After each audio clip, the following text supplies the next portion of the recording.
तीनों प्रकार के संतापों से मुक्ति प्रदायक रही है युग युगीन परंपरा में। ऐसी पावन नगरी में मैं आप सबके सम्मुख उपस्थित होकर अपने को गौरवान्वित महसूस कर रहा हूँ। विशेषकर परम आदरणीय प्रोफेसर राठौर साहब, उनके सम्मुख आकर पहली बार एक विद्यार्थी के रूप में उपस्थित हुआ। मेरा और उनका संबंध लगभग 14-15 वर्ष पुराना है। मैं टीचर एजुकेशन का आदमी नहीं हूँ, लेकिन मुझे टीचर एजुकेशन के लिए काम करना और पीड़ा झेलने का लंबा अनुभव है। आज भी टीचर एजुकेशन के टीचर जितने पीड़ित नहीं हैं, इससे ज़्यादा मैं पीड़ित हूँ। मुझे आपके साथ काम करने का भी सौभाग्य मिला है। परम आदरणीय प्रोफेसर प्रेम नारायण सिंह जी, जो इस संस्थान के माननीय निदेशक हैं, उनका संबंध भी मेरा लगभग नहीं वर्ष पुराना है। टीचर एजुकेशन के माध्यम से इन दो महान विभूतियों का मेरे साथ या मेरा उनके साथ संसर्ग हुआ है। उसी के निमित्त आज मैं आप सबके सम्मुख उपस्थित हूँ। आप सब देश के कोने कोने से सुधी विद्वान हैं, अध्येता हैं। आप सब लोग अपने अपने क्षेत्र में विशेषज्ञता, स्पेशलिटीज हैं आपकी, एक्सपर्टीज हैं आपकी। लेकिन व्यवस्था के कर्मकांड होते हैं, उन कर्मकांडों को पूरा करने के लिए हम समय समय पर मिलते रहते हैं। यही हमारा वैशिष्ट्य है। मुझे तो कहा गया कि मैं आपके साथ मुझे एक दिन रहना है, 1.5 घंटा। मैंने भाई साहब से पूछा कि मुझे बोलना क्या है, तो उन्होंने कहा अरे आपको तो आपकी विशेषता है, उस पर ही बोलिएगा। जब आपको ग्राउंड खुला दे दिया जाता है तो समझ में नहीं आता कि गोल किधर करें। अच्छा हुआ मैं सुबह आ गया तो आदरणीय राठौर साहब के वक्तव्यों से मुझे गोल करने के लिए कुछ कॉर्नर्स दिख गए कि कहाँ कहाँ पर स्लिप पर खिलाड़ी खड़ा नहीं है। मैं वहाँ पर थोड़ा सा बैट घुमा सकता हूँ तो चौका छक्का लग जाएगा। कोशिश करता हूँ। एक पिक्चर आई थी 25 साल पहले, डैडी, पूजा भट्ट की, है ना। उसमें अनुपम खेर उसका डैडी है। शराबी हो गया था, इसी कारण से जेल में चला गया, लौट कर आया। बेटी के मोह ने उसको सुधरने पर मजबूर कर दिया। उसका ससुर और पूजा भट्ट का नाना पॉलिटिशियन है। पॉलिटिशियन जोड़ घटाव में ज्यादा माहिर होते हैं, चाहे मेरी और आदरणीय राठौर साहब की तरह गणित जानते हो या नहीं, लेकिन कैलकुलेशन बहुत जानते। वो शर्त रखता है कि मेरी नवासी तेरे साथ तब रहेगी जब कुछ समय तक तू शराब नहीं पिएगा। प्रयत्न करता है, अंदर से लड़ता है। जब व्यक्ति स्वयं से लड़ता है तब बड़ी पीड़ा होती है। वो स्वयं से लड़ता है और फिर एक दिन उस लड़ाई को जीत जाता है। टाइम्स ऑफ इंडिया अखबार एक बड़ा क्लासिक सिंगिंग का कंपटीशन कराता है। उस कंपटीशन को उसको जीतना होता है। मंच पर आकर जो गाना गाता है वो गाना हमारी राष्ट्रीय शिक्षा नीति 2020 पर बिल्कुल सटीक है। वो गाना है आई ना मुझसे फिर मेरी पहली सी सूरत मांगी। ये दुर्भाग्य है इस देश का कि 76 वर्ष स्वातंत्र के हो गए और हम अपनी राष्ट्रीय शिक्षा नीति की दशा और दिशा तय नहीं कर पाए। जो काम 1947 में होना चाहिए था वो 2020 में जाकर पूरा हुआ। और वो भी ऐसी स्थिति में कि हम बात कर रहे हैं राष्ट्रीय शिक्षा नीति 2020 भारत केंद्रित की, और संसाधन वही जो 1947 से चले आ रहे। ये वैसा ही है कि हम आईने के सामने खड़े हो जाएं और मैं 25 साल की उम्र का पवन शर्मा देखना चाहूं, उसमें दिख ही नहीं सकता। मैं जितनी वयु वर्ग का आज हूं उतना ही दिखूंगा, ये हमें स्वीकार कर लेना चाहिए। ये विसंगति है कि हमने भारत को इंडिया बनाने का जो क्रम किया है पिछले 75 वर्षों में उसने भारत को, जितना पीछे हम अंग्रेजों के 190 वर्ष के शासन में नहीं गए, उतना ही 75 वर्षों में चले गए। मैं यहीं से अपनी बात शुरू करूंगा। अभी आदरणीय राठौर साहब बता रहे थे कि ये राष्ट्रीय शिक्षा नीति 2020 राष्ट्रीय कैसे है। अंग्रेजी का नेशनल और हिंदी का राष्ट्र जमीन आसमान का अंतर है। ये अंग्रेजी की जो पदावली है उसके ब्याह मोह से यदि हम निकलेंगे नहीं तो भी हम बड़ा गुड़ गोबर करते रहेंगे। मैं ब्रज भाषा में पैदा हुआ हूं, खड़ी बोली में काम करता हूं, तो मैं दोनों के जुमले साथ लेकर चलूंगा। ये गुड़ गोबर क्या है? अंग्रेजी में हम नेशनल एजुकेशन पॉलिसी बोलते हैं। पवन कुमार शर्मा एक व्यवस्था के मान लेने से बिंड प्रिंस नहीं हो जाता। पवन कुमार शर्मा ही रहेगा, प्रॉपर नाउन है। संज्ञाएं परिवर्तित नहीं होती, क्रियाएं परिवर्तित होती हैं। राष्ट्र संज्ञा है, राष्ट्र को क्रिया बना देंगे तो नेशन कर देंगे, संज्ञा नहीं बदलती। राष्ट्र का व्यापक फलक है और नेशन का आप डिक्शनरी उठा के देख लीजिए। 1900 की डिक्शनरी, 1910, 20, 30, 40, 50, कैम्ब्रिज और ऑक्सफोर्ड डिक्शनरी। नेशन और नेशनलिटी के मायने क्या हैं? तो ध्यान में आता है, पहले लैंग्वेज है, फिर आइडेंटिटी है और बाद में फिर स्टेट के एट पार ले आए।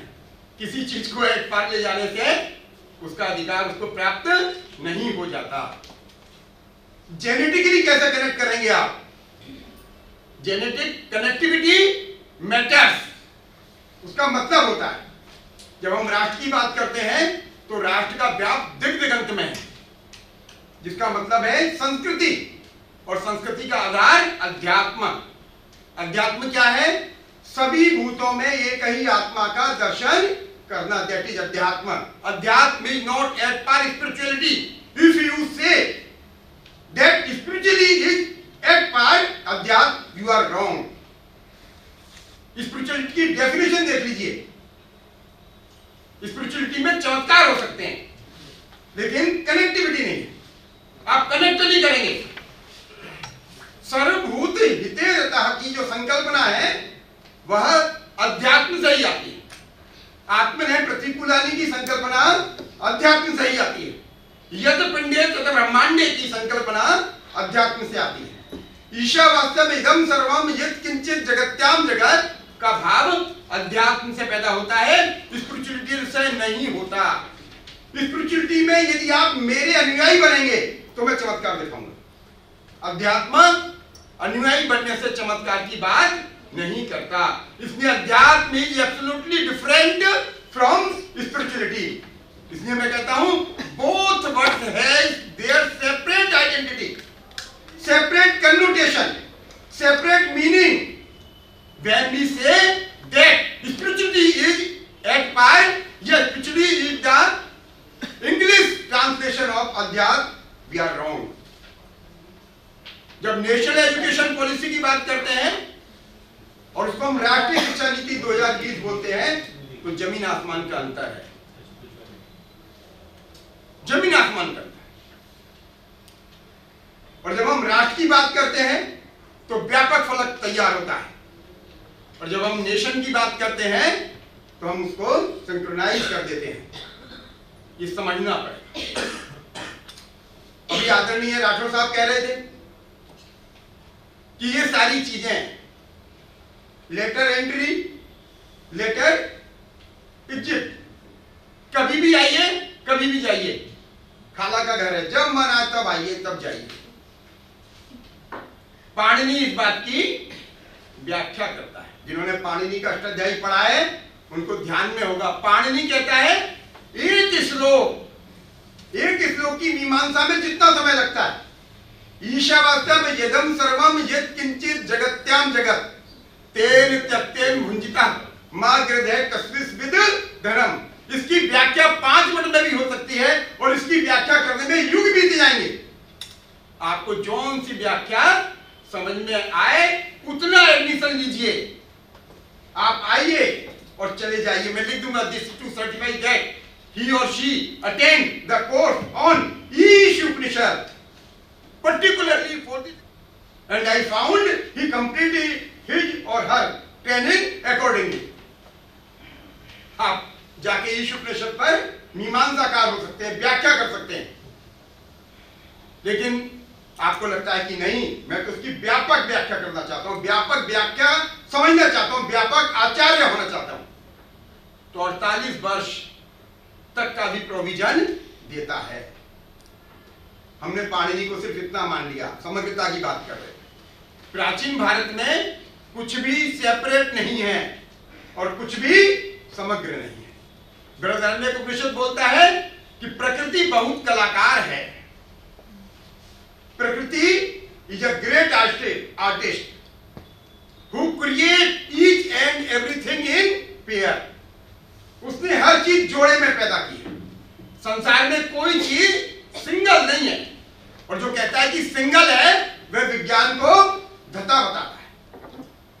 वो कहता है हर चीज जोड़े में है, दिन है रात है, स्त्री है पुरुष है, पुरुष है स्त्री है, स्त्री के अंदर पुरुष है, पुरुष के अंदर स्त्री है। कोई भी चीज सिंगल है ही नहीं। हम जिस दृष्टिकोण से उस चीज को देखना चाहते हैं उस दृष्टिकोण से वो हमको दिखती है। इसलिए हम पाणिनि कहते हैं कि पाणिनि सिर्फ वैयाकरणिक है, हम गलत कहते हैं। अष्टाध्यायी पढ़िए, अष्टाध्यायी में विज्ञान है, यत और जू की बात करता है। साइंस का कोई विद्यार्थी होगा, मैं साइंस का विद्यार्थी नहीं, लेकिन यत और जू इलेक्ट्रॉन और प्रोटॉन न्यूट्रॉन की भांति गति करते हैं। संस्कृत में उनको यत और जू कहा गया है। सिंगल नहीं है कुछ भी। एटम में दोनों समान है। कणाद बात करता है एटम पर, सर ने उसका नाम लिया कणाद का, और कणाद जब धर्म की व्याख्या करता है तो कणाद कहता है यतो अभ्युदय निश्रेय सिद्धि सधर्म। अंग्रेजी का जो होलिस्टिक है वो संस्कृत के या हिंदी के एकात्म के एट पार नहीं है। जब चीज को हम एट पार रखने की कोशिश करते हैं तो हम एफर्ट करते हैं, और जब एकात्मता की बात आती है तो वो नेचुरल होता है। उदाहरण के लिए जो चश्मा पहनते हैं उनको लगता है चश्मे से थोड़ी खूबसूरती बिगड़ जाती है, लड़की को देखने आएंगे तो लोग कहेंगे लड़की वैसे तो अच्छी है लेकिन चश्मा नहीं, लड़का वैसे तो सही है लेकिन थोड़ा चश्मिश टाइप का है। तो शादी से पहले हम कॉन्टेक्ट लेंस लगवा लेते हैं। एक बार शादी हो जाए फिर पहन लेगी चश्मा, कोई बात नहीं, पहन लेगा चश्मा। चश्मा हमारे व्यक्तित्व का समग्रता का अंग हो गया, होलिस्टिक हो गया। लेकिन रेटिना होलिस्टिक नहीं है। रेटिना हमारी पर्सनालिटी का अभिन्न अंग है, एकात्म है। यदि आप कॉन्टेक्ट लेंस को हटा सकते हैं लेकिन आप रेटिना को नहीं निकाल सकते। उदाहरण के लिए कर्ण का कवच कुंडल, कर्ण का कवच कुंडल समग्र है, एकात्म नहीं। इसलिए जब मांगने के लिए आए देव तो उसने अपना कवच और कुंडल शरीर से अलग करके दे दिया। आत्मा एकात्म होती है। रक्त मज्जा वसा मांस ये एकात्म होते हैं, इनको you can't separate them from your body. जो चीज अलग की जा सकती है वह समग्रता की श्रेणी में आती है, लेकिन अलग करते नहीं हम। आवश्यकता पड़ेगी तो कर लेंगे, और जो चीज आवश्यकता पड़ने पर भी अलग नहीं होती वह एकात्म होती है। क्योंकि अंग्रेजी में ड्राफ्ट बना है पहला, एजुकेशन वो तो अब परिप्रेक्ष्य बदला है। पिछली साल सर्कुलर आया है कि पहले हिंदी में होगा, बाद में उसका अनुवाद अंग्रेजी में होगा, लेकिन ये डॉक्यूमेंट पहले अंग्रेजी में बना। हिंदी में बनता तो एकात्म शब्द प्रयुक्त होता, और अंग्रेजी में इटैलिक्स में AKATMA एकात्म ही जाता। उसका अलग कन्नोटेशन है, उसका अलग ध्वनि है पूरी की पूरी। इसलिए भारतीय परंपरा में विद्या शब्द प्रयुक्त हुआ है, शिक्षा नहीं है कहीं भी। शिक्षा संज्ञा नहीं है, शिक्षा क्रिया है, विद्या। इसलिए जब कणाद धर्म की व्याख्या करता है वैशेषिक में तो क्या कहता है ये तो अभ्युदय निश्रेय सिद्धि सधर्म। धर्म क्या है? जिससे अभ्युदय और निश्रेयस दोनों की प्राप्ति होती है। अभ्युदय क्या है? यह लोक जिसमें मैं और आप रहते हैं, ठीक है? इस लोक को समझने का सारा उपक्रम, सारा प्रपंच अभ्युदय के अंतर्गत आता है। निश्रेयस क्या है? इससे परे जो जगत है। स्वामी अभेदानंद की किताब है लाइफ बियॉन्ड डेथ। जीवन के पार भी एक, मृत्यु के पार भी एक जीवन है। उसको कैसे समझेंगे? गोपीनाथ कविराज, श्यामा बाबू इसी धरती पर रहकर काम किया दुनिया भर का। पूर्ण विज्ञान, पूरा दर्शन है उनका। तो क्या कहता है कणाद कि अभ्युदय के परे जो लोक है वो निश्रेयस है। उन दोनों को प्राप्त करने के जो क्रियाकलाप है, that comes under the purview of धर्म। धर्म is not only Hanuman Chalisa. धर्म इज नॉट ओनली माथे पे त्रिपुंड लगाना जस्ट लाइक मी। धर्म क्या है? To fulfil your duty properly. महान धर्मशास्त्री क्या कहता है? धृति क्षमा दम स्तेयम शौचम इंद्रिय निग्रह धीर विद्या सत्यम अक्रोध दशकम धर्म लक्षणम। धर्म क्या है? धर्म मंदिर में जाना नहीं, धर्म घंटा घड़ियाल में जाना भी नहीं, धर्म व्रत और उपवास की साधना भी नहीं है। तो धर्म क्या है? आपके जीवन के विहित कर्मों की पुष्टि धर्म है। If you are fail to fulfill your duty properly। अभी भाई साहब बोल रहे थे कि वेस्ट है ये एजुकेशन। ये वेस्ट क्यों है? मैं कई बार कहता हूँ, बहुत सारे मास्टर मुझे कोने में जाकर धमकाते हैं कि भाई किस दिन तेरा मसला उठ जाएगा, मेरठ की भाषा में तू जैसी बातें करे। मैं कहता हूँ आज की तारीख में जितने टीचर हैं उनमें से 80% टीचर बेमन से बने, बेमन से टीचर बने।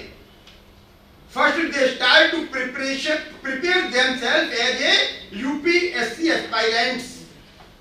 पहले यूपीएससी क्वालिफाई करना चाहते हैं। यूपीएससी में लगता है एक साल पहले तो लगता है यूपीएससी हो गए तो परिचय ये कहते हैं क्या कर रहा है? यूपीएससी कर रहा है। उनको लगता है कि इससे थोड़ा मोहल्ले में, अड़ोस में, पड़ोस में, रिश्तेदारी में हो जाएगी कि कलेक्टर का बाप आ गया। क्या कर रहा है? यूपीएससी कर रहा है। जब पहली दूसरी साल यूपीएससी की फली भी नहीं टूटती तो उसको लगता है कि यार देयर आर समथिंग मिसिंग। तो क्या करना है? इग्नू से प्राइवेट कर लो, ओडीएल से एमए कर लेता है, किसी भी चीज में है इंजीनियरिंग का एमए कर लेगा। एमए करके फिर क्या करता है? नेट कर लेता है, जेआरएफ कर लेता है। फिर पीएचडी की क्लास में भी वो बैठता कलेक्टर की स्टाइल में, ये नहीं टेढ़ा हो। मैं कहता हूँ प्री पीएचडी भाई स्टूडेंट की तरह बैठ, मास्टर बनाएगा तू 6 महीने बाद। कलेक्टर ही तो तुझ पे निकली ना, निकल रही होती तो जान नहीं आता हमारे दौरे। इसलिए आदमी की तरह बैठ, तो उसे लगता है कि ये दिन भी देखने पड़ेंगे। यूपीएससी के जो एस्पायरेंट्स हैं वो इंटरव्यू कमेटी में, सिलेक्शन कमेटी में आते तो ऐसे बैठते हैं टांग पे टांग धर के। मैंने कहा घर वालों ने संस्कार नहीं सिखाया कैसे बैठा जाता है? अबे सिलेक्शन कमेटी है, लड़की देखने नहीं आया यहाँ पे, टेढ़ा होकर बैठेगा, हम तो ये चाय सब करेंगे। फिर वो मास्टर बन जाता है। मास्टर बन के उसके साथ के 5 लोगों में से 2 हो गए कलेक्टर, और उसका दिमाग तो कलेक्ट्री में, और पढ़ा रहे यहाँ, मन से मास्टर बना नहीं। मैं बार बार कहता हूं अध्यापक व्यक्ति नहीं है, अध्यापक वृत्ति है। मेरे प्री पीएचडी के विद्यार्थी हैं, मैंने उनसे पूछा ईमानदारी से बताओ कि सरकार ये क्या करती है कि तुम्हारी तनख्वाह जो है वो न्यूनतम हो जाएगी 25,000 रुपए महीना। आज की तारीख में 70-80 हजार रुपए मिलते हैं असिस्टेंट लेक्चरर को, असिस्टेंट प्रोफेसर को जब वो ज्वाइन करता है। मैंने कहा तुम्हारी सरकार तनख्वाह सरकार 25,000 रुपए कर दे, लेकिन तुम्हें देख के कलेक्टर खड़ा हो जाए जैसे पहले होता था। सर ने कादम्बरी का उदाहरण दिया है, अभिज्ञान शाकुंतलम पढ़िए, प्रथम सर्ग। दुष्यंत चक्रवर्ती सम्राट है, ठीक, चक्रवर्ती सम्राट जिसके राज्य में चक्र चलता रहता, अंग्रेजों की तरह सूर्य डूबता नहीं है, सरल शब्दों में। ऐसा चक्रवर्ती सम्राट है, कण्व ऋषि के आश्रम में जाता उनसे मिलने के लिए, तो सारे राजोचित वेशभूषा रथ में उतार के रख देता है, बिल्कुल निर्वस्त्र, लगभग धोती पहन के नंगा होके जाता है सारण्य के साथ। और आज हमारा कोई स्टूडेंट मंत्री हो जाए, स्पेशल फोन मंगाता है, मास्टर से मिलने जाना है, मुझे पता होनी चाहिए। 3 बार परीक्षा में रोक दिया था उन्होंने मुझे। अब बताऊंगा कि क्या हूं मैं। मन पे बिठा रखा है, खुद बगल में बैठा है, हम यहाँ बैठे दबे कुचले थे, और तीनों गधे पीछे खड़े हैं। यदि मान लो कुछ किया तो झट झटका देना भाई। ये क्या क्या बात कर रहे हैं हम? कैसा सामाजिक शिक्षा ने खड़ा कर दिया? क्यों? क्योंकि कण्व ऋषि पता था दुष्यंत को कि मेरे दरबार में आता नहीं है पद्मश्री मांगने के लिए। जो मेरा बिगाड़ तो सकता है, लेकिन मैं उसका कुछ नहीं बिगाड़ सकता, क्योंकि लोग उसके पीछे खड़ा हुआ है। तक्षशिला तक्षशिला क्यों बना? नालंदा नालंदा क्यों बना? विक्रमशिला विक्रमशिला क्यों बना? उदंत उदंत क्यों बना? अवंतिका अवंतिका क्यों बना? क्योंकि वो लोक आदृत व्यवस्थाएं थी। सरकार से पैसा मांगोगे और अपेक्षा रखोगे मंत्री को हमने पढ़ाया और मंत्री का नाम ले कौन है? पवन। गार्ड कहेगा मानी ने लगा लो पहले, और पवन कहना तो कम से कम सीधी तो लगा ही लो, बेशक तुम्हारा जल्दी होगा। मतलब मंत्री हैं, अब प्रोटोकॉल का उल्लंघन होगा। इसलिए जिसने पढ़ाया है वो भी कह रहा है माननीय मंत्री से मैं निवेदन करूंगा। जिसको क्लास में से बाहर निकाल देता था उसको निवेदन कर रहा है। क्यों? क्योंकि वृत्ति नहीं है ना, अध्यापक की वृत्ति थी नहीं उसकी। अध्यापकी में वो इसलिए आया क्योंकि स्टार्टिंग में कलेक्टर से ज्यादा तनख्वाह असिस्टेंट प्रोफेसर की है, और प्रोफेसर की सैलरी भारत सरकार के ज्वाइंट सेक्रेटरी से ज्यादा है लगभग, और स्टेट के एडिशनल सेक्रेटरी के बराबर की सैलरी है। इसलिए आता मैट्रिक लेवल 14। मैं कहता हूं यदि शिक्षा को बचाना, शिक्षा का यदि परिष्कार करना है तो कुछ मत करिए, तनख्वाह कम कर दीजिए। I am ready to get my salary reduce. क्यों? तनख्वाह कम कर दोगे तो फिर वही आएगा जो यहां से शिक्षा है, यहां से नहीं। जब दिमाग से शिक्षक होगा तो सत्य बोलने का साहस लाएगा उसके अंदर, खड़ा होकर बोलेगा। इसलिए उसके गुरुकुल में कोई आएगा तो राजा भी आएगा तो सिक्योरिटी ताम झाम सब बाहर रखकर ऊँटा बजा के नहीं आएगा। मास्टर रुक गए 5 मिनट के लिए, मंत्री आ रहे हैं, ऊँटा रुक जाओ। और बच्चे लेक्चर होकर मास्टर भारी पहुंच गए। कण्व ऐसा ऋषि है। मैं मध्य प्रदेश में रहा 10 साल, भाई साहब को पता है। मुझे दुर्भाग्य से कोई कमेटी में बुलाता नहीं है कि प्राचीन भारत की बात करेगा, तनख्वाह कम करा देगा, साले का नाम काटो। मुझे बुला लिया एक मंत्री महोदय ने, मुझसे बोली कि जो बच्चे मर जाते हैं हाई स्कूल इंटर में फेल होने के बाद, इनके लिए कुछ पॉलिसी डॉक्यूमेंट बनाना है पवन जी, थोड़ा ऐसा होना चाहिए। मैं कहा बन जाएगा, कोई परेशानी नहीं। उन्होंने अपने आदमी को कहा कि कॉफी ले आओ। फिर मुझसे बोली, थोड़ा जानती थी कि थोड़ा प्राचीन भारत पे जाऊंगा, थोड़ा फिलोसफिकल होऊंगा, लेकिन पवन जी फिलोसफिकल नहीं हो। मैंने कहा भाई कॉफी मतलब? बोली क्यों? मैं कहा नहीं, डॉक्यूमेंट तो फिलोसफिकली बनेगा, आपके हिसाब से नहीं बनाऊंगा डॉक्यूमेंट। समझ में आ रही है? डॉक्यूमेंट वही बनाऊंगा जिससे बच्चा मरे नहीं। अखबार में छपने के लिए नहीं कि सरकारी going to work, going to formulate a policy on, ऐसा नहीं होगा। तो बोली कॉफी से क्या परेशानी है? मैंने कहा आपका काम नहीं कर रहा, कॉफी क्यों पीऊंगा? है आपके साथ डिस्कशन करता, कॉफी पीता। उन्होंने एक का नाम लिया, बड़े आदमी थे, कि फलाने जी ने आपका नाम बड़े आशा से दिया था। मैंने कहा हाँ, उन्होंने मुझसे कहा था कि आप थोड़ी पढ़ी लिखी हैं इसलिए मैं आपके पास आ गया, वरना मेरा स्वभाव नहीं है। मुझे नहीं चाहिए कुछ।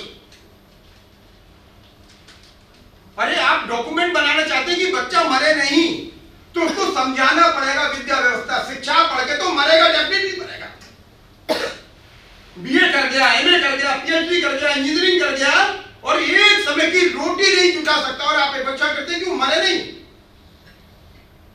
घर जाता है तो मम्मी पापा ताना मारते हैं उसको, निकट्ठे निकम्मे, कर्जा ले लेके तो इंजीनियर बनाया, पीएचडी कराई। बाहर जाता है तो गर्लफ्रेंड और बॉयफ्रेंड कहते हैं कि शादी कब करेंगे? वो कहता है नौकरी लग जाए।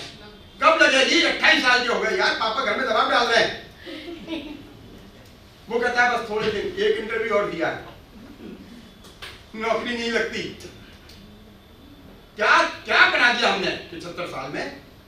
गांधी का देश, नई तालीम की बात करता है गांधी, बुनियादी शिक्षा की बात करता है गांधी। कहां है बुनियाद?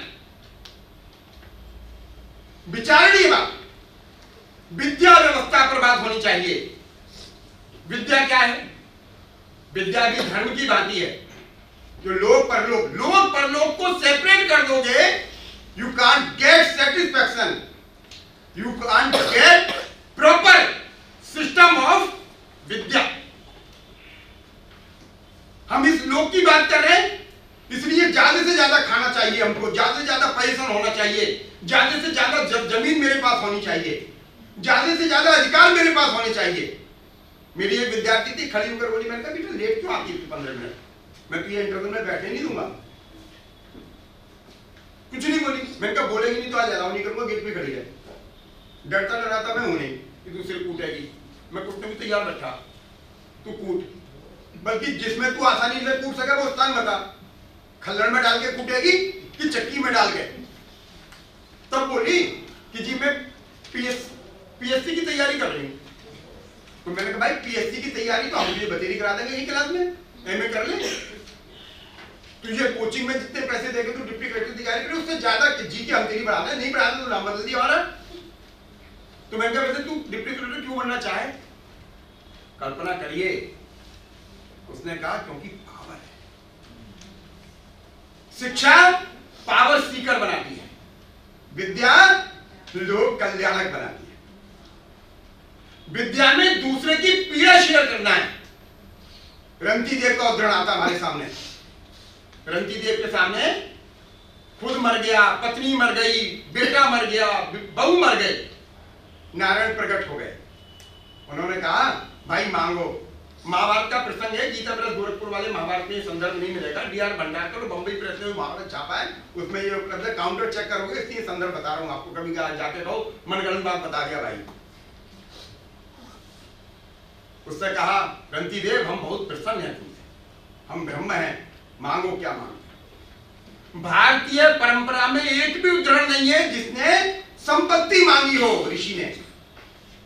एक उदाहरण बता दीजिए मुझे जिसने नौकरी मांगी हो, सुंदर पत्नी, सुंदर बच्चे, धन दौलत मांगा हो। उसने क्या कहा? ना हम कामय राज्यम ना स्वर्गम ना पुनर्भवम। राज्य नहीं चाहता, ना हम कामय राज्यम। मोदी जी प्रकट हो गया, पवन जी भाई बड़ा अच्छा बोले, बताओ क्या चाहो जी, कुलपति बना दो, जेब में रखे डोले में आगे तो बदले दिन हो, कुछ नहीं। ना हम काम, ब्रह्म है, ब्रह्म जो प्रधानमंत्री बनाता है वो पूछ रहा है सामने खड़े होकर क्या चाहते हो रंती देव? उसने कहा ना हम कामय राज्यम, राज्य नहीं चाहता, ना स्वर्गम। कुछ परंपराओं में स्वर्ग है कि वहां पर बड़े बड़े भोग विलास मिलेंगे भाई निर्णय होने के बाद, तो भाई स्वर्गी दे दो हमको। कहता ना हम कामय राज्यम ना स्वर्गम, पुनर्भवम, दोबारा जन्म भी नहीं चाहता। तो भाई फिर तू चाहे क्या? कामय दुख तप्ता नाम प्राणीर नाम आर्तनाशनम। आर्त सुपरलेटिव डिग्री है पीड़ा की। जब भक्त भगवान के सामने मुंह से ना बोलकर आंखों से बोलता है, अश्रुधारा अग्रल बहती है, समझना आर्त अवस्था को प्राप्त हो गया है। भगवान श्री कृष्ण ने श्रीमद्भगवद गीता में ज्ञानी की 4 अवस्था बताई है, आर्त सुपरलेटिव डिग्री है। कहता प्राणीर नाम आर्तनाशनम, जो आर्त अवस्था को प्राप्त प्राणी है उनके संतापों से मुक्ति चाहता हूं। This is the ultimate goal of Vidya. Education क्या है? पैकेज। हितोपदेश कहता है विद्या ददाति विनयम। विद्या क्या देती है? गारंटी करता। भारतीय वाङ्मय का सबसे बड़ा वैशिष्ट्य है कि पैरेलल गारंटी कर रहा है, ये करोगे तो ये हो जाए, कुछ बिचौलिया नहीं है। कोई कह दे कि ये कर दो तो मैं ये कर दूं, कोई बिचौलिया नहीं है। तुलसी बाबा लिखते हैं इसी धरती पर जो जस करई सो तस फल चाखा, जैसा करोगे वैसा भोगोगे। और कोई कहता है कि तुम्हारे कष्टों का भोग मैं भोग लूंगा, तो समझना मूर्ख बना रहा है आपको। इसलिए पूरी व्यवस्था गारंटी है। हितोपदेश का ऋषि बोलता है विद्या ददाति विनयम। हम पीएचडी कर जाते हैं, एमए कर जाते हैं, एमफिल कर जाते हैं, आईआईएम कर जाते हैं, आईआईटी कर जाते हैं, थोड़ा माँ बाप को भी हिकार से देखने लगते हैं। पापा चुप रहा करो, आपको तो पता ही नहीं है, ओल्ड डेटी टाइप के कैरेक्टर हुआ है ना। पता है आपको जमाना कहां पहुंच गया है। ये ले रखा मोबाइल आपने, अरे G5 पता नहीं कौन सी 6 आ गया, वो ले लो। इसीलिए तो मेल नहीं खुलती आपकी, 3 दिन हो गए मेल भेजे हुए। मैंने कहा बेटा, अरे बोले लेटेस्ट वर्जन लो। उनको लगता है लेटेस्ट वर्जन से सारी समस्याएं समाधान को प्राप्त हो जाएंगी। विद्या ददाति विनयम, आधुनिक शिक्षा ने अहंकार से परिपूर्ण कर दिया हमारे व्यक्तित्व को। इसलिए कहते हैं विद्या ददाति विनयम। विद्या की गारंटी क्या है? विनम्र का, विनम्र है तो समझना विद्यावान है। मालवीय जी की कोटेशन लिखी हुई है बाहर। मालवीय जी गुणी आदमी थे, हम तो उनके पैर की धूल के 1000वें कण के बराबर भी नहीं है। भाई बाबला तो था नहीं पापा, शिक्षा लिख सके? शिक्षा नहीं लिखी पापा ने। क्या लिख रखा है? विद्या। तुलसी बाबा की मूर्त तो था नहीं। हनुमान जी के लिए क्या लिख रहा है? विद्यावान गुणी अति चातुर। जो विद्यावंत होगा वो गुणवान होगा, गारंटी है। और जो गुणवान होगा वो वाक कौशल भी होगा। पैरेलल चल रही है चीजें। तुलसी बाबा भी शिक्षावान लिख सकता था। 18वीं शताब्दी तक किसी भी ग्रंथ में शिक्षा शब्द संज्ञा के रूप में प्रयुक्त नहीं हुआ। अंग्रेज, भाई अंग्रेजों को उद्धरण देना जरूरी है, नहीं तो कहेंगे यूं ही दे रहा। सर विलियम जोन्स से ज्यादा विद्वान ईस्ट इंडिया कंपनी का कोई कर्मचारी इस धरती पर नहीं आया। 1783 में आया हिंदुस्तान वो आदमी। टेनमुथ नाम के व्यक्ति ने 13 खंड में उसका समग्र कंपाइल किया।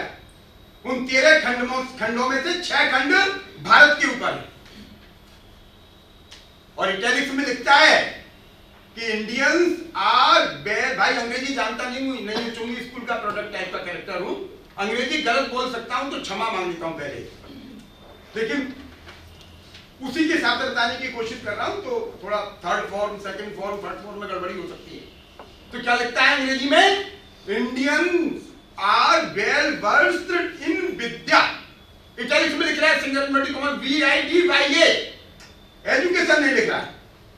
पढ़ा लिखा आदमी है, हमारी तरह अनपढ़ नहीं है, इंग्लैंड से आया भाई, क्रोकोडाइल नाम के जहाज में बैठ के हिंदुस्तान आ रहा है तो नोट्स बना के ला रहा है। जैसे मैं सोच रहा था क्या बोलूंगा यार, क्या बोलूंगा यार, क्या बोलूंगा। ठीक, हिंदुस्तान आ रहा है तो नोट्स बना रहा है कि सबसे पहले जाते क्या काम करूंगा, तो कह रहा है लघु सिद्धांत कौमुदी पढ़ूंगा। क्यों पढ़ूंगा? क्योंकि without Sanskrit I will not able to understand the phenomena of Hindus. Indians नहीं कह रहे, क्या कह रहा है? हिंदूज। देख सकते हैं कि मैंने किताब का नाम बता दिया। हिंदुस्तान आता है, आने के 6 महीने के अंदर अंदर संस्कृत सीखता है। अभिज्ञान शाकुंतलम का अंग्रेजी में अनुवाद करता है, फ्रेंच जानता है, जर्मन जानता है, केल्ट जानता है, आयरिश जानता है, इंग्लिश जानता है, ग्रीक जानता है, लैटिन जानता है, अरबी फारसी समझता है, चाइनीज समझता है, मंडेरियन 8-9 भाषाएं जानता है, 10-12 भाषाएं समझता है। विद्वान आदमी है। ब्रिटिश ईस्ट इंडिया कंपनी के सुप्रीम कोर्ट का चीफ जस्टिस बन के आया है। 2 काम से भेजा गया है, राज्यों के और ईस्ट इंडिया कंपनी के झगड़ों का निपटान करना और भारत में आके कानून बनाना। बेंजामिन फ्रैंकलिन का मित्र है। कौन है बेंजामिन फ्रैंकलिन? आप सब जानते होंगे, अमेरिका का है, अमेरिका का फ्रीडम फाइटर है। संविधान सभा के जो 7 लघु हैं उनमें से एक है। उसको पत्र लिखता है, अपने घर पत्र लिखता है कि भाई किनको भेज दिया मुझे नियम कानून बनाने के लिए, इनसे बड़ा कानून चीज दुनिया में नहीं देखा, इनको कानून सिखाऊंगा। स्पष्ट लिखता है। अभिज्ञान शाकुंतलम का रिव्यू करने के लिए जर्मनी भेजता है गेटे के पास। गेटे क्या लिखता है कि भाई नेवर बिफोर टाइप का ग्रंथ है ये, संसार की किसी भाषा में ऐसा ग्रंथ नहीं लिखा गया जैसा कालिदास ने लिखा है। और हम क्या कहते हैं? Kalidas is the Shakespeare of India. भाई पोते को कह रहे दादा जैसा लग रहा, बिल्कुल मतलब दादा को कह रहे पोते जैसा लग रहा। कालिदास दादा है शेक्सपियर का। ये भी कह रहा है, मैं नहीं कह रहा हूं, जो भी विलियम जोन्स कह रहा है कि ब्रिटिशर्स ने ये ज्ञान प्राप्त कहां से किया है। इंडियन नॉलेज सिस्टम का रिसर्जेंस अंग्रेजी में भेज दिया। भाई मुझे डिक्शनरी देखनी पड़ी, रिसर्जेंस को मतलब क्या हो गया। देखा तो पता पड़ी पुनरुत्थान। भाई पुनरुत्थान तो उसका हो गए जो पतन को प्राप्त हो गए हो, हमारा तो कभी पतन हुआ ही नहीं। जिनको ये भ्रांति है कि हम पतन को प्राप्त हो गए, सनातन है, या तो सनातन नहीं है, आप मना कर दीजिए हम सनातन नहीं है, क्योंकि सनातन का मतलब ही है नित्य नूतन चिर पुरातन। हम कश्यप ऋषि की आदि संतति हैं, इसलिए कोई व्यक्ति अपना गोत्र भूल जाता है तो श्री विष्णु श्री विष्णु श्री विष्णु। आप कल्पना करिए, आज एफिडेविट बनता है, एफिडेविट में 3 बातें आती है कुल। हम हजारों साल से संकल्प ले रहे हैं, हाथ में रोली, अक्षत, चावल, दूर्वा और चवन्नी अठन्नी और जल। अब पंडित जैसा बहका दे, कह रहे श्री विष्णु श्री विष्णु श्री विष्णु, अहम पवन कुमार शर्मणा। फिर स्थान का नाम बोलता है, गोत्र बोलता है, समय का नाम बोलता है, क्षेत्र का नाम बोलता है, पूरा कैलकुलेशन है, मतलब नैनो सेकंड तक का कैलकुलेशन है उसका पूरा। उसके बाद में यदि आप कहोगे हमारा तो गोत्री ना पता, तो कहना कश्यप कह लो। क्यों? क्योंकि कश्यप की संतति है हम सब, कश्यप ऋषि की 13 पत्नियां जो हैं, जो दक्ष प्रजापति की 50 पुत्रियों में से हैं, उन सबकी संतति है ये मेज भी, ये माइक भी। अब तो साइंस कह चुकी कि एवरीथिंग इज एनर्जी, सब कुछ ट्रांसफॉर्मेशन ऑफ एनर्जी है। मैं भी और मेरा ट्रांसफॉर्मेशन होकर ये माइक भी बन सकता है, माइक ट्रांसफॉर्म होकर पवन शर्मा भी बन सकता है। हमको कहा जाता है कि अभी सब बात कर रहे थे जेनेटिक कनेक्टिविटी पर, हमको बड़ा प्रश्न चिन्ह लगाया जाता है। मेरी माँ बचपन में कथा सुनाती थी कि भाई राजा था, राजा पशु पक्षियों की बात सुन ले। अब मैंने कहा हमारी पूरी कलाकारी हो रही है हमारी, नहीं बता पशु पक्षी नहीं बोले भाई। थैंक टू स्टीफन हॉकिंग, बढ़ते बढ़ते भाई कंसेप्ट देगा ना, अम्मा के प्रति श्रद्धा ही बनती रहती। बतेरी माफी मांगी भाई स्टीफन हॉकिंग पढ़ के। 2018 में अंतिम पुस्तक आई है स्टीफन हॉकिंग की, जो उसकी बेटी ने कंपाइल की है, क्योंकि स्टीफन हॉकिंग की मैंने पहली किताब पढ़ी, ब्रीफ हिस्ट्री ऑफ टाइम, बड़ी भाई कॉम्प्लिकेटेड अंग्रेजी, कई बार पढ़ी, पत्नी की बेटी की मदद ली तब समझ में आई। हिंदी भी अनुवाद भी उसका बहुत कॉम्प्लिकेटेड है। और ये किताब 2018 में जो मैंने पढ़ी, जो 19 में उपलब्ध हुई मुझे एक बार में समझ में आ गई। तब मैंने अंदाजा लगाया, जैसे कादम्बरी बाण भट्टे ने पूरी नहीं लिखी है, आदि उसके बेटे ने लिखी है, लेकिन आप बता नहीं सकते बेटे ने कहां से शुरू किया है। बेटे ने इसी प्रकार से महाभारत में 1 लाख श्लोक है आज की तारीख में। मूल श्लोक कितने हैं महाभारत के? 7,500। उनकी व्याख्या हुई 24,000 हो गई, उनकी और व्याख्या हुई 1 लाख हो गई। मैं काम कर रहा हूं, D.R. भंडारकर भी काम कर रहे हैं, पुणे वाले इंस्टीट्यूट, वो भी काम कर रहे हैं। तो 8,500 श्लोक कौन है, उनकी विशद व्याख्या कौन है, और फिर 1 लाख तक कैसे है? ऐसी कादंबरी में आप नहीं फाइंड आउट कर सकते कि कहां पर बाप ने लिखना बंद किया, कहां से बेटे ने शुरू किया। इसलिए यदि हमारा पतन हुआ तो हम सनातन नहीं है। सनातन का मतलब ये नित्य नूतन चिर पुरातन, जो पुराने के साथ जुड़ा हुआ है और नवीनता के साथ अपने को समाहित करके प्रगतिशील है, वह सनातन है। इसलिए सनातन है तो पतन हो ही नहीं सकता, और जब पतन नहीं हुआ तो पुनरुत्थान कैसे होगा? पैटर्न बदल गया, शिक्षा के स्थान पर, विद्या के स्थान पर शिक्षा आ गई, लेकिन विद्या जिंदा रही। विद्या जिंदा नहीं रही होती तो अध्यात्म की जो संकल्पना है वो जागृत नहीं होती। राजा को चुनौती देने का अधिकार,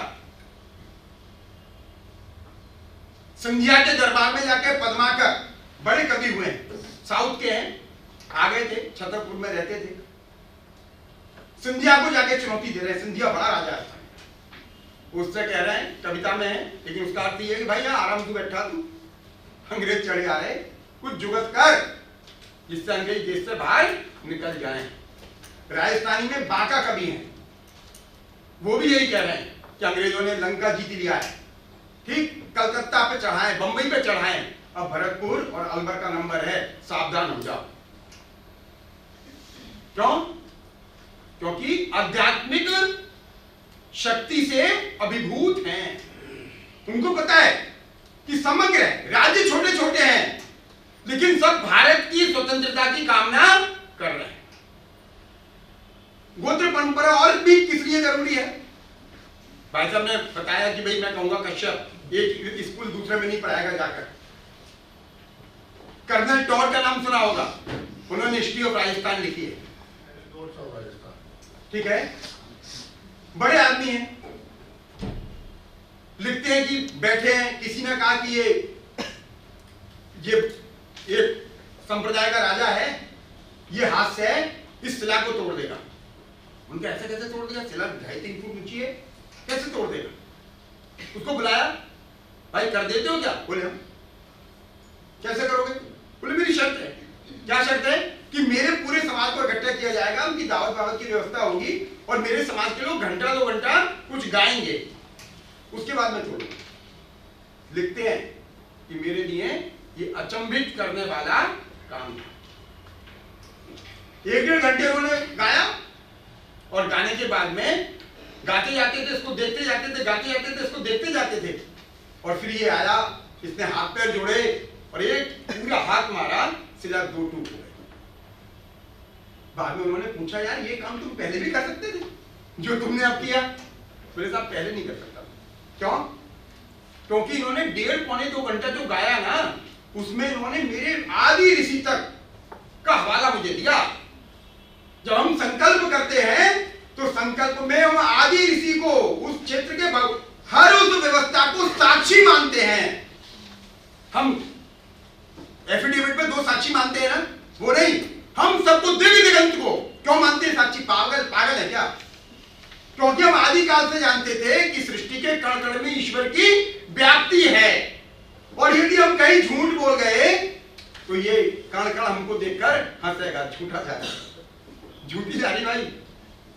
तो ये कहते बता, अरे कल कसम खाई थी, संकल्प लिया था ना, आज संकल्प का पालन नहीं करेंगे। तुलसी लिखते हैं, रामचंद्र जी घूमे सीता जी को ढूंढते हुए,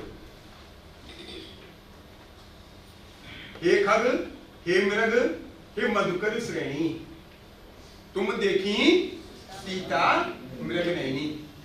जो थोड़ा विधर्मी टाइप के लोग हैं, जो भारतीय मानस को समझते नहीं और जो विज्ञान को भी नहीं जानते, जिनका पूरा चिंतन वैज्ञानिक है, ठीक, अभी कार्ल मार्क्स का भी उल्लेख करूंगा, जो भारत के गुण वैशिष्ट को ऑन कॉलोनियल नाम के का जो कंपाइलेशन है उनका, उसमें कई जगह रेखांकित करते हैं, आलोचना भी करते हैं, क्योंकि उनके पास दृष्टि पश्चिम की है, लेकिन भारत के गुण वैशिष्ट को भी रेखांकित करते हैं। तो वो क्यों कह रहे हैं ऐसा? क्योंकि उनको पता है कि इनमें भी प्राण बसता है। Jagdish Chandra Basu Royal Society of England में गए, फिजिसिस्ट की सोसाइटी, उन्होंने कहा हर चीज में प्राण होता है। तो उन्होंने कहा पागल है। उन्होंने कहा आई विल प्रूव। अगले दिन प्रेजेंटेशन था उनका, जहर लेकर गए, उन्होंने डाला एक धातु पर, उसका कुछ नहीं बिगड़ा, लोग वहां हंसने लगे। उन्होंने कहा ये जहर नहीं है, क्योंकि यदि ये जहर होता तो इस पर प्रतिक्रिया होती, और उसको पी गए और वो मरे नहीं। तब लोगों को लगा हर चीज पर वैसा ही प्रभाव होता है, दिखता नहीं है।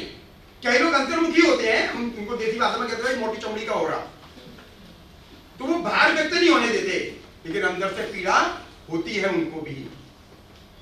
इसलिए तुलसी को पता है, वाल्मीकि को पता है, इसलिए छांदोग्य उपनिषद में इतिहास और पुराण दोनों अलग हैं। शुक्र नीति में भी इतिहास और पुराण दोनों अलग हैं। विद्या भी छांदोग्य उपनिषद में भी, शुक्र नीति में भी और काम सूत्र में भी विद्या और कला दोनों अलग हैं।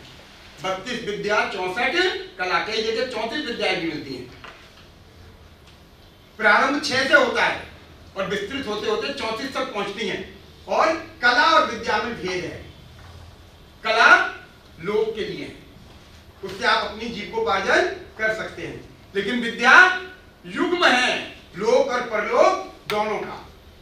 विद्या में कला समाहित है, लेकिन कला में विद्या समाहित नहीं है।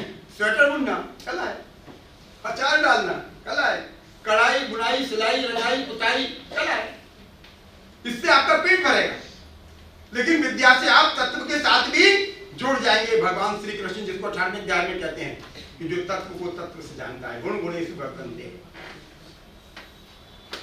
मैं अपने बच्चों को कराता हूं, मैं कह रहा था खड़े होकर कि सब कुछ चिंतन यहां से गया है। मेरी बात पर विश्वास मत करिए, फिर विलियम जोन्स का हवाला देता हूं। विलियम जोन्स पत्र लिखता है, क्या पत्र लिखता है? यूनान का बड़ा विद्वान है थलेस, थलेस के बाद सुकरात, सुकरात के बाद प्लेटो, प्लेटो के बाद अरस्तु, ठीक, पाइथागोरस और जैनों का स्टोइक। ये 6 बड़े विद्वान हैं यूनान के। विलियम जोन्स क्या कहता है? इन 6 पर भारत के शरण दर्शन का प्रभाव है। जिन्होंने प्लेटो का रिपब्लिक पढ़ा होगा, आप उसमें गीता की स्पष्ट छाप देख सकते हैं। गीता में भगवान कृष्ण कहते हैं चातुर्वर्ण मया सृष्टा गुण कर्म विभाषा। जस्टिस की जो थ्योरी देता है प्लेटो, वो कहता है ये चतुर्वर्णी सृष्टि भगवान कहते हैं मेरे द्वारा रची गई है। और इसका विभाजन कैसे हुआ है? गुणों के आधार पर कर्मों का निर्धारण।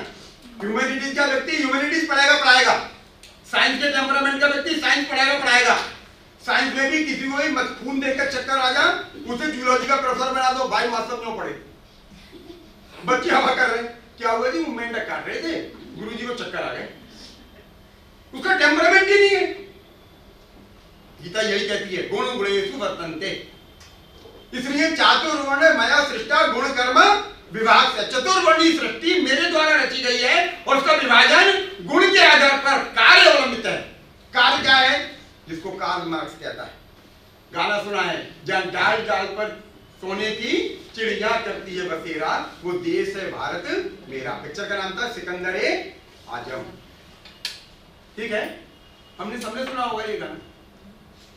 प्रेम चोपड़ा पुरु का लड़का बस, और मैं अंतिम समय क्योंकि प्रेम चोपड़ा तो विलेन था ना पुराना, मुझे अंतिम समय तक लग रहा था भाई ये धोखा करेगा अपनी बाप की गैर।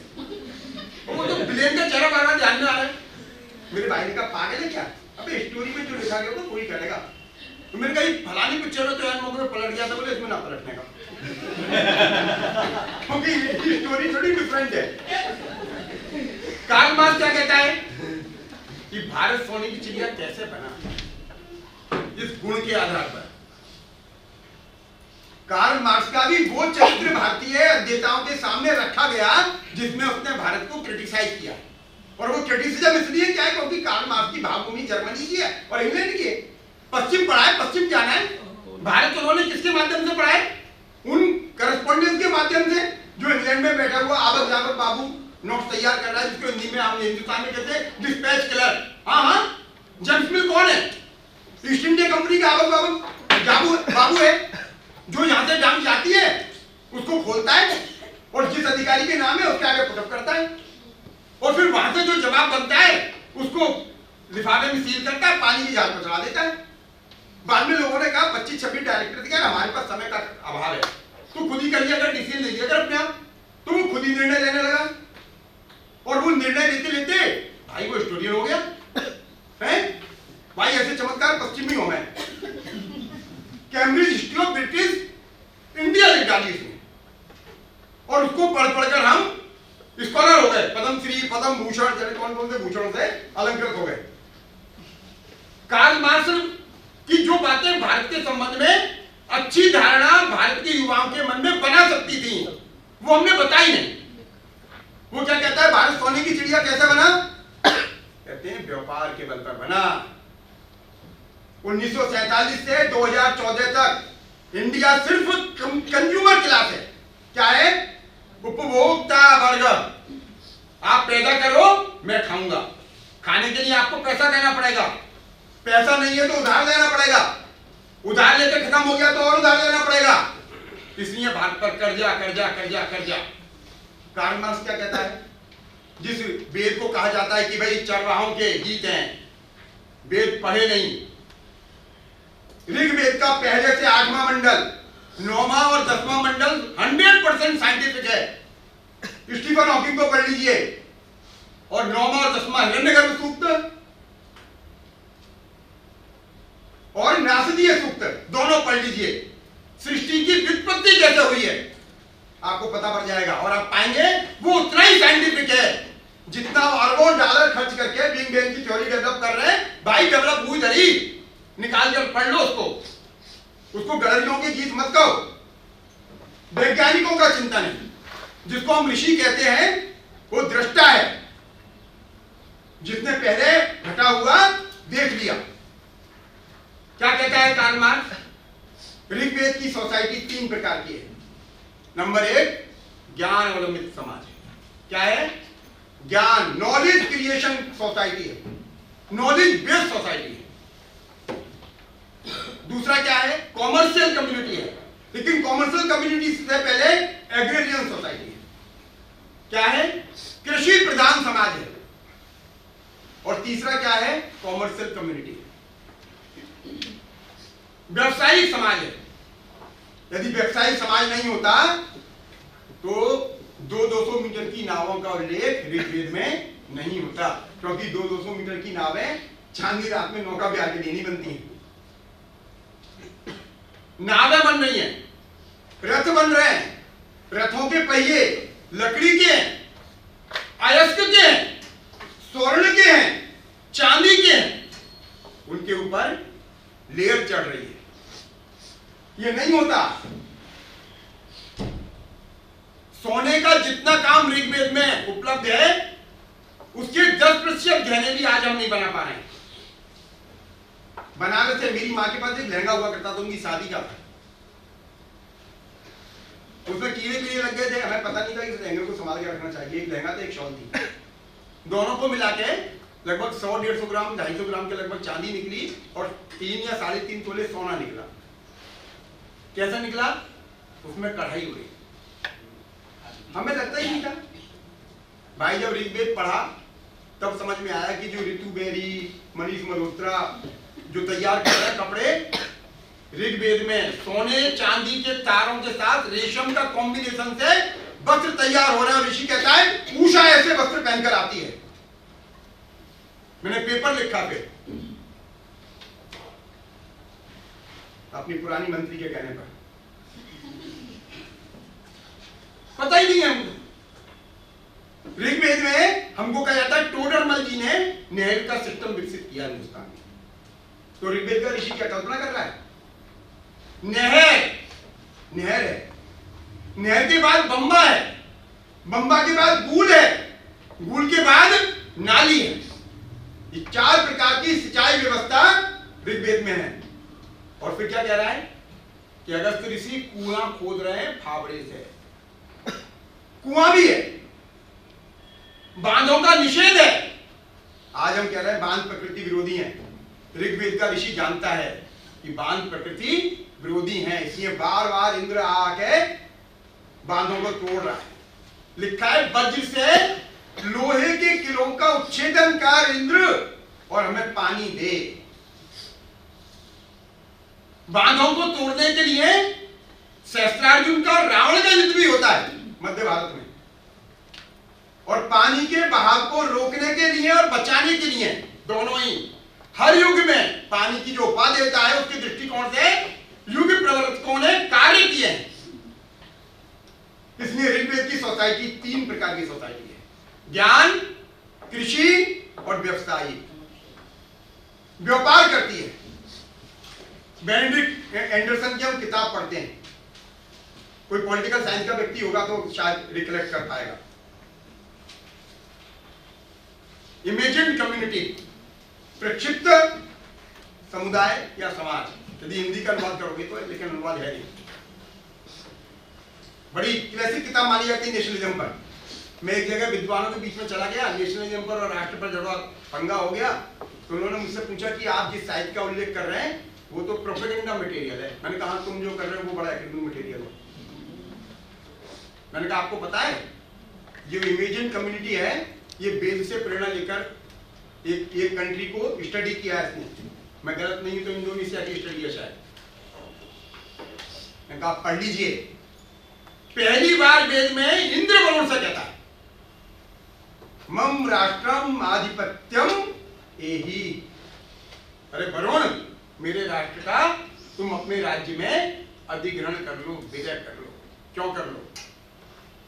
कहता है क्योंकि हम कॉमर्शियल कम्युनिटी है, व्यावसायिक समाज है ना, हमेशा व्यावसायिक हितों के कारण युद्ध होंगे। नेशन स्टेट का कॉन्सेप्ट 18वीं शताब्दी में व्यावसायिक हितों के कारण ही आया। उससे पहले यूरोप में नेशन स्टेट था नहीं। 13वीं 14वीं शताब्दी में कंसिलियर मूवमेंट भी इसी कारण आया। राज्य, चर्च और मार्केट जब जब पंगे हुए तब तब नए कॉन्सेप्टों ने जन्म लिया। तो वो कहते हैं मम राष्ट्रम। तो भाई क्यों?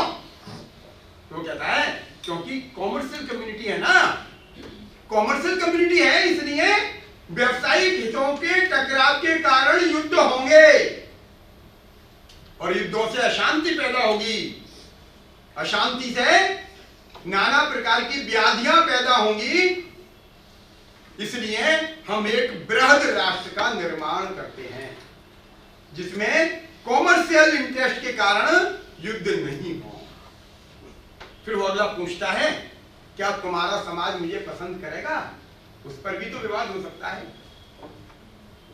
इलेक्टेड कम्युनिटी है, सर्वा विषय तो आप वांछन्तु, मेरी जो कम्युनिटी है वो तुझको पसंद करती है राजा की नीति। फिर राष्ट्र का निर्माण होता है और आगे आता है भद्रम इच्छन्ति ऋषया। समाज के जो भद्र लोग हैं उन्होंने यह तय किया। हमको कहा जाता है कि नहीं, ऋग्वेद में कुछ है नहीं, इसलिए कार्ल मार्क्स कहता है कि भारत सोने की चिड़िया कैसे बना? कहता है भारत सोने की चिड़िया इसलिए बन गया क्योंकि भारत में स्किल्ड सोसाइटी थी, कौशल युक्त समाज था। कौशल युक्त समाज के कारण हाई क्वालिटी का प्रोडक्शन होता था। किताब का भी नाम बता रहा हूं, ऑन कॉलोनियलिज्म, देख लें, मेरा पेपर है बाकायदा पर 10,000 शब्द का। कहते हैं अर्ली स्टेज में डिवीजन ऑफ लेबर हो गया, जो भगवान कृष्ण कहते हैं गुण कर्म विभाग सह। जिसकी जो मनोवृत्ति है, पढ़ाना चाहता है पढ़ाएगा, खेलना चाहता है खेलेगा, लिखना चाहता है लिखेगा, जो जो करना चाहता है वो करे। डिवीजन ऑफ लेबर हो जाने के कारण अर्ली स्टेज में ही कौशल समाज का निर्माण हो गया। फिर व्यक्ति वो काम करने लगा, हाई लेवल का प्रोडक्शन होने लगा, उसकी डिमांड बढ़ गई। एक किताब है चमनलाल जी की, हिंदू अमेरिका, forgottenbook.com पर उपलब्ध है। हिंदुस्तान में नहीं है भाई साहब, आपकी लाइब्रेरी में हो सकती है। हाँ, हिंदुस्तान में ज्ञान की चीजों से थोड़ा परहेज है।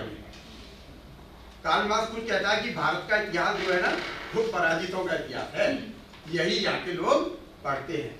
हम जीते हुओं का इतिहास नहीं पढ़ते। हमारे पुरखों ने भी कुछ गौरवपूर्ण किया होगा, हमें नहीं पता। सब कुछ गौरवशाली जो कृतियां, गौरवशाली साहित्य, गौरवशाली इतिहास। रोमियो रोला 1935 में 3 बड़ी किताब लिखता है, महात्मा गांधी की, विवेकानंद जी की और उनके गुरु रामकृष्ण परमहंस की।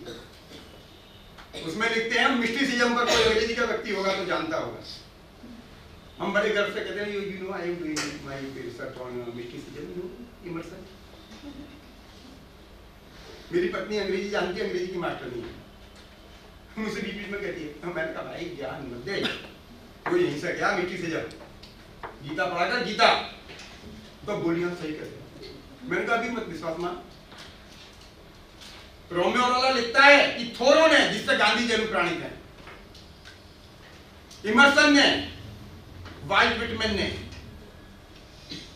ब्रायन ने, मैं तो नाम जानता वानता नहीं हूं तुलसी के अलावा, लेकिन ये बड़े कवि हैं पश्चिम के, इनका मिस्टिसिज्म पर काम है, नेचर पर काम है। रोमियो रोला भी लिखता है और विलियम जोन्स भी लिखता है कि इन्होंने ये ज्ञान कहां से प्राप्त किया? विलियम जोन्स क्या लिखता है कि जो गीता हमको फ्रांस के द्वारा मंडेरियन में प्राप्त हुई है, उसको अब भूलने का टाइम आ गया है। क्यों? क्योंकि अब मैं उस देश में आ जाऊं जहां पर गीता मूल रूप से लिखी गई थी। इस गीता को पढ़ो, by which you can understand world better. पूरा मिस्टिसिज्म, पूरा सोशल जस्टिस, जिस पर जॉन रॉस बात करता है, अमर सेन ने तो खैर रेफर किए हैं किताबें। प्लेटो टू अमर्त्य सेन, पूरा सोशल जस्टिस प्रस्थान त्रयी पर अवलंबित है। जिन्होंने प्रस्थान त्रयी पढ़ी है उनको सोशल जस्टिस जॉन रॉस पढ़ने की आवश्यकता नहीं है। प्लेटो का एक कालखंड ऐसा है जिसमें वो 11 साल मिसिंग है, अपने चेले को तैयार करा था। चेला सफल हो गया, चेले साले मरवा दूंगा, आए थे, आपने कहा था, मैं आ गया। गांधी जी भूल चुके थे, याद दिलाया तो याद आया। अब गांधी जी को समझ में नहीं आया तो जिंदगी की तरह प्रकट हो गया, काम क्या दूं उसको। उन्होंने कहा काम दीजिए, तो कई दिन तक उनको कुछ काम नहीं दिया। बाद में उनको काम दिया, जांच का, इसका उसका। बाद में वो व्यक्ति गांधी जी का आध्यात्मिक उत्तराधिकारी हुआ, नाम विनोबा भावे। विनोबा भावे एस्पिरेंटो सीख रहे थे अपनी मृत्यु के कगार पर।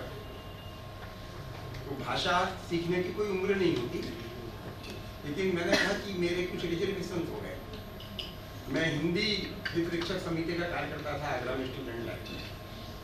मैंने बहुत सारे होर्डिंग्स, बहुत सारी दुकानों के नाम पट्टे जिंदाबाद मुर्दाबाद किए हैं। और मैं व्याख्यान देकर आता था, नुक्कड़ सराय कर आता था, नुक्कड़ बैठके करता था। बहुत सारे बच्चों ने मेरे चक्कर में अपने बच्चे अंग्रेजी मीडियम से निकाल दिए। हिंदुस्तान आंदोलन चला था उत्तर प्रदेश में, याद होगा। और बाद में उनमें से कई बच्चों को मैंने पढ़ाया भी, तो मुझ पर बोझा लगता है। मैंने अपने बच्चे जब अंग्रेजी माध्यम में पढ़ाए तो आपको बता नहीं सकता, मैं खुद अपने आंखों, अपने शीशे के सामने खड़ा होकर अपनी आंखों से आंखें नहीं मिला पाया कि मैं कर क्या। इसलिए मुझे लगता है कि हम अपनी मातृभाषा में बोलें। मैं कई बार कहता हूँ कि जो तमिल में बोलना जानते हैं, जिनकी मातृभाषा तमिल है, तेलुगु है, कन्नड़ है, उड़िया है, मणिपुरी है, गुजराती है, मराठी है, पंजाबी है, बंगला है, वो उसी में बोलें, क्योंकि अंततः हम भाव तो समझते हैं ना। जैन जी ने बड़कम पढ़ा, उन्होंने समझ गया कि हृदय की गहराइयों से बड़कम निकला है।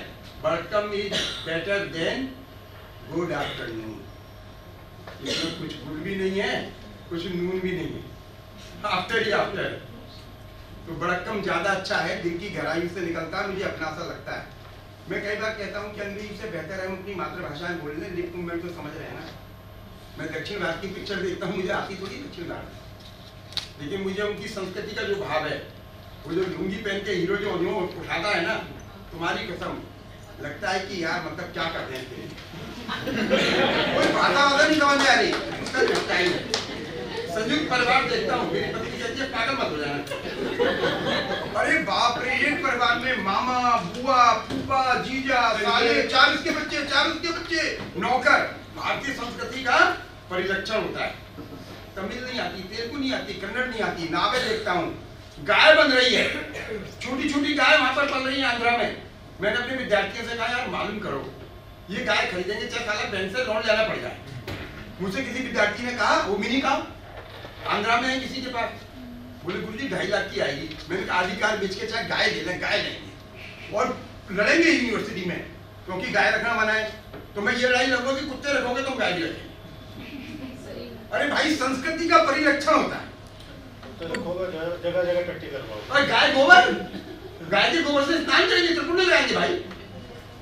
और मैंने एक्ट पढ़ लिया, भोपाल में मैं मकान में गाय पालने वाला था, मुझसे कितने का पाल नहीं सकते। मेरे बगल में एसपी रहते थे, उन्होंने कहा भाई साहब गाय पाल सकते, नगर पालिका एक्ट में गाय और कुत्ता दोनों निषिद्ध है।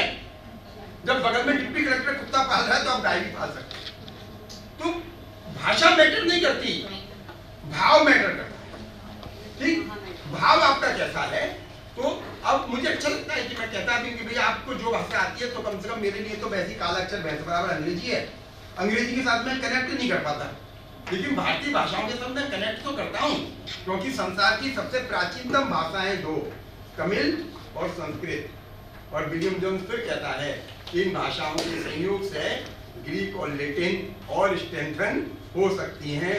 सो we must think about this and must go to Sanskrit. और बिल डुरन बोलता है संस्कृत विश्व की भाषाओं की माँ है। तो जिनके पास इतनी श्रेष्ठ माँ और मौसी हैं, वो भाई मतलब मुझे कहना नहीं चाहिए, क्षमा प्रार्थना सही, मेडों से काम चला रहे हैं। मेरा निवेदन है हम यही बात करें, यही बात अपनाएं। हम हो सकता है गुड आफ्टरनून की जगह बदतमी बोलें, वो ज्यादा अपना सा लगता है। ठीक, आप सबने फिर एक बार दोबारा बोलने का मौका दिया, आप सबका आभार। मुझसे त्रुटि हो गई होगी, जो मेरी भाषा नहीं समझ पाए उनसे क्षमा चाहता हूँ। लेकिन आज इस उम्र पर हमें दिनवा जी की तरह अस्थिर रहे तो ठीक है, मेरी आत्मा पे बोझा पड़ता है, इसलिए जो अंग्रेजी थोड़ी बहुत बोल लेता हूँ वो आप सब लोगों के सानिध्य में सीख गया। ठीक।